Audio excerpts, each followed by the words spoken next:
జగన్మోహన్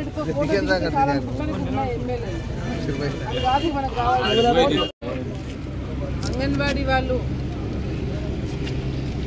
రాష్ట్రం వ్యాప్తంలో చేస్తున్న ఈ దాదాపుగా 18 రోజుల నుంచి దీక్ష చేస్తూ ఒక మెసేజ్ ప్రభుత్వానికి వీళ్ళ సమస్యలు పడే ఇబ్బందులు కష్టాలు ప్రభుత్వం దృష్టికి వెళ్ళడానికి చేసే ఈ ప్రయత్నంలో నిజంగాంటే జగన్మోహన్ రెడ్డి గారు ఎన్నికలకి ముందు అంగన్వాడీ వాళ్ళకి ఇచ్చే జీతాలు తెలంగాణ ప్రభుత్వం కన్నా ఒక 1000 రూపాయలు ఎక్కువే ఇస్తానే తప్ప అక్కల్లారా అమ్మల్లారా అని చెప్పి మాయ మాటలు చెప్పి ఈరోజు రాష్ట్ర ప్రభుత్వము రాష్ట్రంలో ఉన్న అంగన్వాడీ మహిళలే కాదు నాకు తెలిసి రాష్ట్రంలో ఉన్న ప్రతి ఒక్క మహిళను కూడా మోసం చేయడం జరిగింది.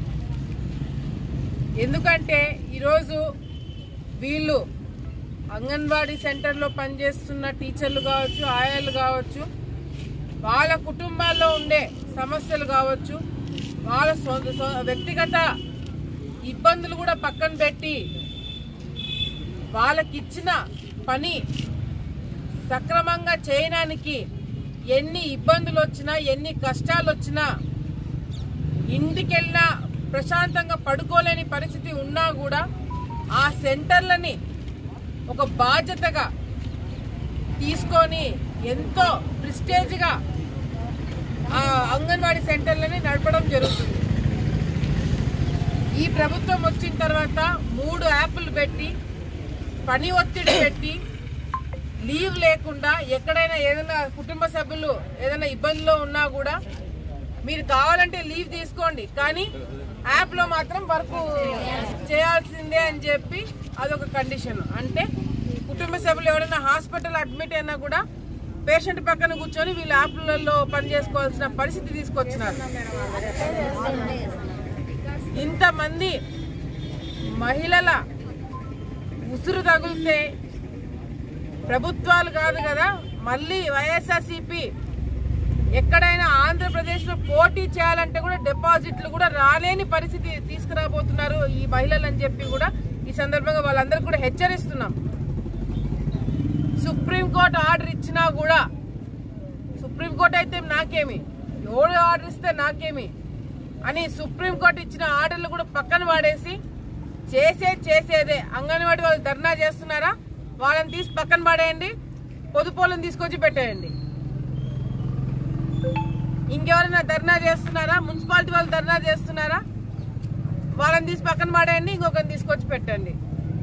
ఇప్పుడు కొత్తగా జరిగేది ఏంటంటే చాలా చోట్ల అంగన్వాడీ వాళ్ళు ధర్నా చేసే దగ్గర వాలంటీర్లని, సచివాలయం ఉద్యోగస్తులని తీసుకొచ్చి ఆ ప్లేస్ లో గర్భిణీ స్త్రీలను చూసుకోవాలంట, చిన్నపిల్లలను చూసుకోవాలంట. పెళ్లి కాని అబ్బాయిలు, పెళ్లి కాని వ్యక్తులు అంగన్వాడీ సెంటర్లలో గర్భిణీ స్త్రీలను చూసుకుంటారా? పెళ్లి కాని వాళ్ళు చిన్నపిల్లలను ఎట్లా చూసుకోవాలో వాళ్ళకి ఎట్లా తెలుస్తుందండి? గర్భిణీ స్త్రీలకి ఏదైనా పొరపాటుగా ఏదైనా అటు ఇటు ఏదైనా వాళ్ళు ఏదైనా పెట్టినా సరిగ్గా చూసుకోకపోయినా వాళ్ళ పరిస్థితి ఏందండి? చిన్నపిల్లలకి వాలంటీర్లు చిన్నపిల్లలకి బాత్రూమ్ వస్తే తీసుకోపోతారా? మహిళలు చేయాల్సినవి వాళ్ళకి అప్పచెప్తారా? వాలంటీర్లు గతంలో కూడా మనం చాలా చోట్ల చూసినాం. ఆడపిల్లల మీద అసభ్యంగా ప్రవర్తించడము, ఆడపిల్లలను బెదిరించడము, ఈ విధంగా కొన్ని చోట్ల చూసినాం. అది చూసిన తర్వాత కూడా, అవన్నీ తెర మీదకి వచ్చిన తర్వాత కూడా ఏ నమ్మకంతో వాలంటీర్లను మీరు అంగన్వాడీ సెంటర్లలో పెట్టి ఆడపిల్లల్ని పంపిస్తారు? అక్కడికి ఏమైనా అర్థం ఉందా? అవగాహన ఉందా? ఆలోచన ఉందా?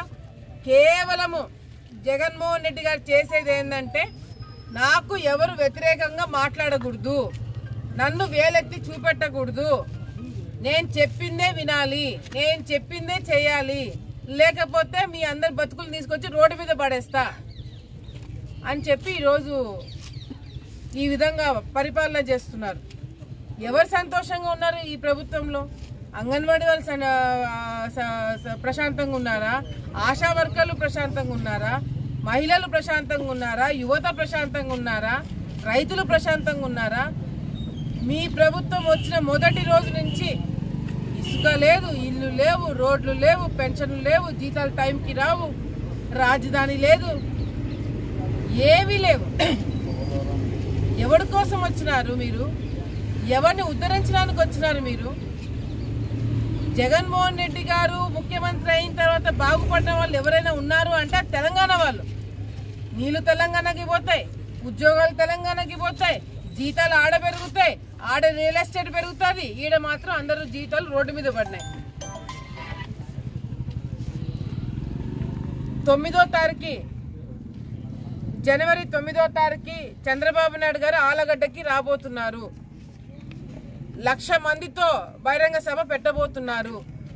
ముఖ్యంగా అంగన్వాడీ వాళ్ళు పడే ఇబ్బందులు, కష్టాలు, ఆలగడ్డ ప్రాంతం నుంచి అంగన్వాడీ వాళ్ళందరూ కూడా వాళ్ళు ఒకవేళ కలవాలనుకుంటే తప్పకుండా చంద్రబాబు నాయుడు గారిని వాళ్ళందరినీ కూడా కల్పిస్తాము. మీ సమస్యలు మీరు వెంటనే చంద్రబాబు నాయుడు గారి దృష్టికి తీసుకెళ్లేలాగా ప్రయత్నం చేపించి మళ్ళీ రేపు పొద్దున అధికారంలోకి వచ్చిన తర్వాత మీరు ఏవైతే డిమాండ్లు అడిగారో ఆల్రెడీ చంద్రబాబు నాయుడు గారి దృష్టిలో ఇవన్నీ కూడా ఉన్నాయి. ఇతర ప్రాంతాల్లో జరుగుతున్న ధర్నాలన్నీ కూడా దగ్గరుండి చూసినారు. ప్రతి ఒక్కటి కూడా చంద్రబాబు నాయుడు గారి ప్రభుత్వం వచ్చిన మొదటి సంవత్సరంలోనే అంగన్వాడీ వాళ్ళకి సంబంధించిన ప్రతి ఒక్క సమస్య కూడా తీరుస్తామని మేమందరం కూడా తెలుగుదేశం పార్టీ తరఫు నుంచి వాళ్ళందరూ కూడా మాటిస్తున్నాము. మీ కుటుంబాలు బాగా చూసుకుంటూనే ఇతర కుటుంబాలు కూడా ఆదుకోవడానికి మీకు శక్తిని ఇవ్వడం జరుగుతుంది, మీకు పని ఒత్తిడి తగ్గించడం జరుగుతుంది, మీ జీతాలు పెంచడం జరుగుతుంది, అంగన్వాడీ సెంటర్లకి కరెక్ట్ టైంకి రెంట్లు కట్టడం జరుగుతుంది, గ్యాస్ కూరగాయల బిల్లులు మీ చేతి నుంచి కాకుండా ప్రభుత్వము టైంకి ఇచ్చేలాగా చేయడం జరుగుతుంది. క్వాలిటీ కలిగిన పాలు, క్వాలిటీ కలిగిన గుడ్లు, కూరగాయలు అన్నీ కూడా చెడిపోకుండా కరెక్ట్గా ఇచ్చేటట్టుగా కూడా వచ్చే ప్రభుత్వము తెలుగుదేశం పార్టీ ప్రభుత్వము తప్పకుండా ఏర్పాట్లు చేస్తామని చెప్పి కూడా సందర్భంగా మీ అందరూ కూడా మేము మాటిస్తున్నాము. ఈ పోరాటంలో ఎవరు లేరని దయచేసి అనుకోకండి. పార్టీలకు అతీతంగా, వర్గాలకు అతీతంగా మేమందరం కూడా మీ వెంటనే ఉంటాము. మీరు చేసే ఈ పోరాటంలో తప్పకుండా ప్రతి ఒక్క అడుగులో మేమందరం కూడా ఉంటాము. మీరు కలెక్టరేట్ దగ్గరికి వెళ్ళాలనుకున్నా, ఎండిఓ ఎంఆర్ఓ ఆఫీసుల దగ్గరికి వెళ్ళాలనుకున్నా, మీరు ఏ కొట్లాటలో అయినా ప్రతి ఒక్క మండలంలో మా వాళ్ళతో తెలుగుదేశం పార్టీ జన సైనికులతో పాటు మేమందరం కూడా తప్పకుండా మీకు సపోర్ట్ చేస్తామని చెప్పి కూడా సందర్భంగా తెలియజేసుకుంటూ మరొకసారి మీరు ఏవైతే డిమాండ్, నేను గతంలో కూడా ఆలగడ్డ ప్రాంతంలో రుద్రవరం ప్రాంతంలో కూడా అంగన్వాడీ టీచర్లని వర్కర్లను కలవడం జరిగింది. ఇక్కడ వీళ్ళందరూ కూడా చూడటం జరుగుతుంది. చాగల్మరిలో ప్రతి ఒక్కరు చెప్పేది ఒకటే, ఈ ప్రభుత్వంలో మేము ఎంతో ప్రిస్టేజ్ గా తీసుకొని అంగన్వాడీ సెంటర్లు నడుపుతుంటే కొన్ని సంవత్సరాల నుంచి అంగన్వాడీ సెంటర్లకు వేసిన తాళాలు పగలు కొట్టినారు. వీళ్ళకి ఏం గౌరవం ఇచ్చినట్టు, ఏం మర్యాద ఇచ్చినట్టు? మీ జీతాలు ఏమైనా టైంకి వేసినారా? ఏ ఒక్క నెల అయినా కరెక్ట్ జీతాలు పడ్డాయా? అయినా కూడా చేతి మీద పెట్టుకొని వాళ్ళ ఇళ్లలో సమస్యలు ఉన్నాయి. వీళ్ళకేం కోట్ల సంపాదించుకున్నారా? ఏమన్నా వీళ్ళందరూ ఏమన్నా కోటీశ్వరులా?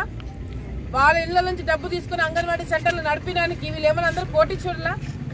సామాన్య ప్రజలు వాళ్ళ ఇళ్లలో సమస్యలు ఉన్నా కూడా వాళ్ళ ఇంట్లో నుంచి డబ్బులు తీసుకొని వచ్చి అంగన్వాడీ సెంటర్లు నడుపుకున్న గొప్ప వ్యక్తులు వీళ్ళు. అటువంటి వీళ్ళు నడుపుతున్న సెంటర్లకి మీరు తాళాలు పగలగొట్టినారంటే ఈ రేపొద్దున మీ పతనానికి మీరే దారి తీసుకున్నారు. వీళ్ళందరూ కూడా ప్రతి ఒక్కరు కూడా ఒక్కొక్కరు 100 మందిని రేపొద్దున తయారు చేసి పడే ఓట్లన్నీ కూడా తెలుగుదేశం పార్టీకి వేపిస్తే మీ పరిస్థితి ఏందని చెప్పి కూడా ఆలోచన కూడా లేకుండా మీరు చేస్తున్నారు. బ్రిటిష్ పరిపాలన జరుగుతుంది, హిట్లర్ పరిపాలన జరుగుతుంది. ఎవడైనా ఏదైనా దండాలు చేస్తే తీసుకెళ్లి జైల్లో పడేయండి. ఎవడైనా ఎక్కువ మాట్లాడితే వాళ్ళు ఉద్యోగాలు తీసేసి ఇంకొకరిని తీసుకొచ్చి పెట్టేయండి. ఇప్పుడు అవసరం లేదు ప్రజలు, ఇప్పుడు అవసరం లేదు అంగన్వాడీ సెంటర్ టీచర్లు ఆయాలు, ఇప్పుడు అవసరం లేదు. రేపు పొద్దున ఓట్ల కోసం వస్తారు చూడు, అప్పుడు వీళ్ళు అవసరం ఉంది కదా, ఇప్పుడేం అవసరం లేదు కదా. కాబట్టి అందరిని రోడ్డు మీదకి పడేస్తున్నారు. దయచేసి మీరు అందరూ ఒకటే గమనించాలమ్మా, అప్పుడైనా ఇప్పుడైనా ఎప్పటికైనా అంగన్వాడీ వాళ్ళకే కాదు మహిళలు ఇంత పెద్ద స్థాయిలో రోడ్ ఎక్కినారంటే ఈ పార్టీకి చంద్రబాబు నాయుడు గారు ఉండింటే మంత్రులు కాదు కదా ముఖ్యమంత్రి ప్రతి ఒక్కరు కూడా రోడ్డు మీదకి వచ్చి మీకు నిరసన తెలియజేయడమే కాకుండా మీ సమస్యలు తీర్చడానికి మేమందరం కూడా దిగొచ్చి మిమ్మల్ని తీసుకుపోయి చంద్రబాబు నాయుడు గారిని కల్పించి మీ సమస్యలను తీర్చేవాళ్ళం. చంద్రబాబు నాయుడు గారు దిగొచ్చేవాళ్ళు. ఆడవాళ్ళు రోడ్డు మీద కూర్చోకూడదు, ఆడవాళ్ళు ఈ విధంగా పెద్ద స్థాయిలో ధర్నాలు చేయకూడదని ప్రభుత్వాలకు దిగొచ్చేది. కానీ ప్రభుత్వము దురదృష్టము పట్టించుకోవట్లేదు. తప్పకుండా వచ్చేది తెలుగుదేశం పార్టీ ప్రభుత్వం వస్తుంది. వచ్చిన తర్వాత ప్రతి ఒక్క మహిళకి గౌరవం ఇస్తూ ప్రతి ఒక్క మహిళకి ఇచ్చే జీతాలు కావచ్చు, ఇంకోటి కావచ్చు, వీళ్ళ డిమాండ్లన్నీ కూడా వీళ్ళు అడక్క ముందనే సంవత్సరం లోపల అన్ని సమస్యలు తీరుస్తామని మరొకసారి మీ అందరికీ కూడా మాట్లాడుతున్నాను.